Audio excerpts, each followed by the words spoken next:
خوش نہیں کر سکے تو ہم جو ہیں اتنے امپرفیکٹ ہیں, ہمیں بہت زیادہ غلطیاں بھی ہیں, بڑا کچھ ہے. سو آبویسلی سوری میں دیکھ لوں ساتھ ساتھ نیچے جی.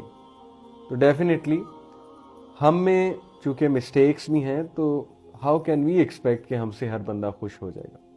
تو یہ جو میں نے پہلا جو میرا پارٹ تھا لائیو سیشن کا, جس میں نے اب تھوڑا ریپیٹ کرتا ہوں, سب سے پہلے میں نے سوسائٹی کا ڈسکس کیا کہ ہماری society is in a caves.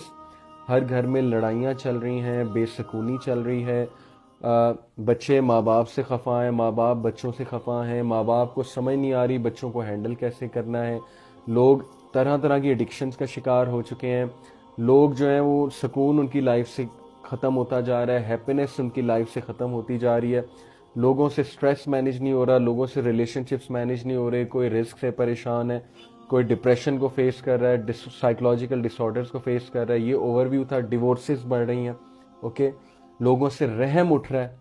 پہلے لوگ رحم کیا کرتے تھے ایک دوسرے پہ, اب چھوٹی چھوٹی بات پہ لڑتے ہیں, چھوٹی چھوٹی بات پہ مائنڈ کر جاتے ہیں, اور چھوٹی چھوٹی بات پہ ناراض ہو کے بیٹھ جاتے ہیں, رائٹ, اور تانے دینے لگ جاتے ہیں ایک دوسرے. مطلب اس سوسائٹی سے رحم اٹھتا جا رہا ہے, یہ ایشوز ہیں.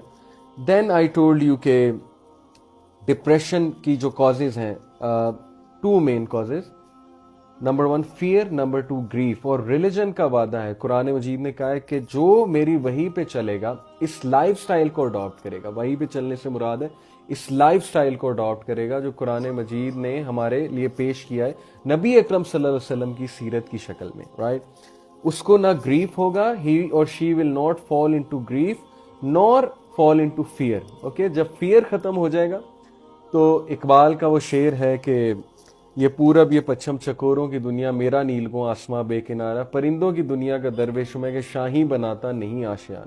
اور پھر علامہ اقبال نے ہی کہا نا کہ تو شاہی ہے بسیرا کر پہاڑوں کی چٹانوں پر.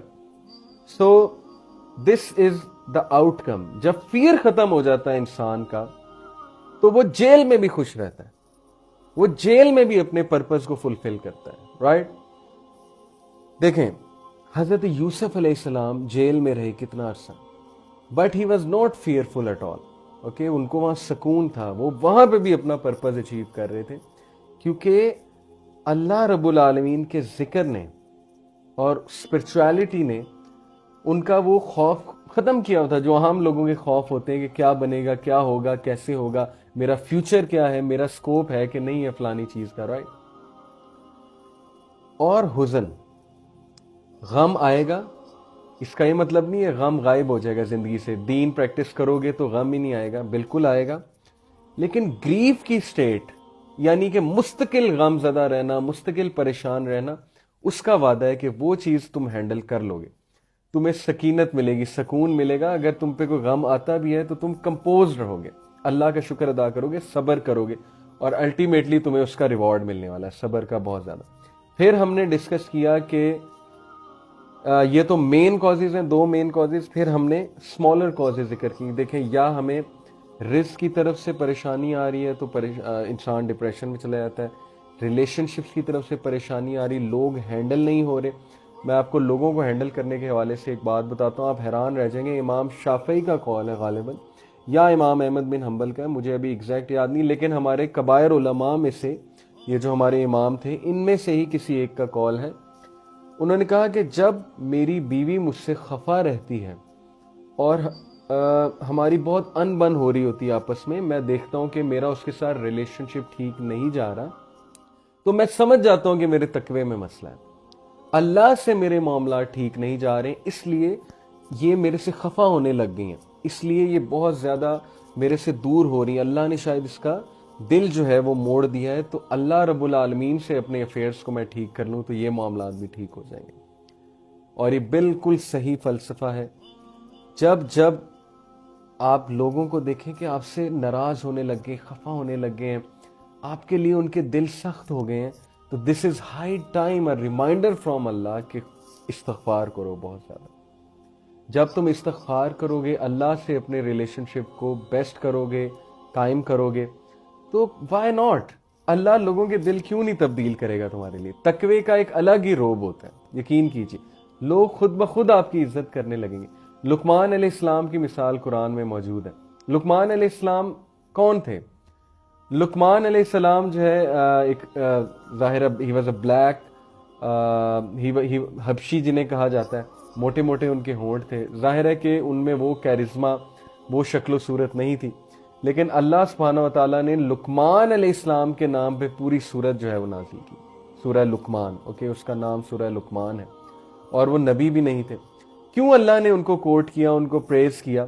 کیونکہ لقمان علیہ السلام واز اے وردی پرسن۔ لقمان علیہ السلام نے اپنی ورث کیسے بنائی؟ لقمان علیہ السلام کی ورث اسی طرح بنی کہ ان کی جو عادات تھیں، کم کھانا، کم سونا، کم پینا، گفتگو جو بندہ کم کرے گا تو اس کے چانسز کم ہے کہ وہ کسی پرابلم میں پھنسے گا، رائٹ؟ زبان، اللہ کے نبی صلی اللہ علیہ وسلم نے کہا دو چیزوں کی حفاظت کی مجھے جو ہے گارنٹی تم دے دو، ایک زبان کی، ایک شرمگاہ کی، تو میں تمہیں جنت کی گارنٹی دیتا ہوں۔ تو کم بولو، کم کھاؤ، رائٹ، کم سو، یہ چیزیں انسان کو وائز بناتی ہیں، وزڈم لے کے آتی ہیں، انسان پروڈکٹیو ہو جاتا ہے، اس اپنے ٹائم کو پروڈکٹیولی یوز کرتا ہے۔ ظاہر ہے جب انسان کم کھائے گا اس کا ذہن زیادہ جو ہے وہ کام کرنا شروع ہوگا۔ جب انسان بہت زیادہ کھانا کھا لیتا ہے اس کا ذہن ہی کام کرنا بند کر دیتا ہے، رائٹ؟ اسی طرح انسان جب ضرورت سے زیادہ بولتا ہے تو وہ بہت سی ایسی باتیں بول جاتا ہے، اسپیشلی غصے میں۔ اپنے غصے پہ قابو رکھیں، خدا کے لیے غصے پہ قابو رکھیں۔ ایک نبی اکرم صلی اللہ علیہ وسلم کے پاس ایک صحابی آتے ہیں کہ Allah's messenger advised me. Allah's messenger صلی اللہ علیہ وسلم said don't be angry. پھر کہتا ہے advise me. Allah's messenger صلی اللہ علیہ وسلم said don't be angry. پھر کہتا ہے advise me. Allah's messenger صلی اللہ علیہ وسلم said don't be angry. Right? اسی طرح جو اللہ کے نبی سے کوئی ایڈوائز لینے آتا تھا، اللہ سبحانہ و تعالیٰ اس کو، اللہ کے نبی صلی اللہ علیہ وسلم اس کو ایڈوائز کرتے تھے اس کے پرابلم کے مطابق، جو بھی انہیں پتا تھا کہ ظاہر ہے اس بندے میں یہ خامی ہو سکتی ہے یا ہے، اس کے مطابق ایڈوائز کرتے تھے۔ تو زبان کم سے کم استعمال کیجئے، زبان بہت دیکھ کے استعمال کیجئے، جب بولیں اچھا بولیں، سافٹ طبیعت اپنائیں۔ اللہ کے نبی صلی اللہ علیہ وسلم نے دیکھیں سافٹنس کے بارے میں کتنی حدیث ہم کو ملیں گی، نرمی کے بارے میں کتنی ہمیں حدیث ملیں گی، لیکن نرمی کا تعلق قلب کے ساتھ ہے۔ جو بندہ بہت زیادہ سخت مزاج ہو گیا ہے، ہر وقت کڑنے والی باتیں کرتا ہے، ہر وقت اس کے زبان پہ شکایت ہے، ہر وقت وہ بیچارہ کاٹ کھانے کو دوڑتا ہے، آپ اس سے بات کرو اور وہ کاٹ کھانے کو دوڑتا ہے، sorry to use this word but you know sometimes people act like that, اور انسان پہ وہ فیز آ جاتا ہے۔ اس کا سیدھا مطلب یہ ہے کہ اسپرچویلٹی، روحانیت میں لیک آ رہا ہے، قلب پہ کام کرنا پڑے گا۔ جس کا قلب سافٹ ہو گیا، جس کا ہارٹ سافٹ ہو گیا، تو یقین کیجئے کہ وہ شخص اللہ سبحانہ و تعالیٰ کی نظروں میں اس کی بڑی قدر ہے، اور وہ شخص پھر انسانوں کے لیے فرشتوں کی مانند ہو جاتا ہے، یعنی کہ وہ چلتی پھرتی نعمت ہو جاتی ہے وہ۔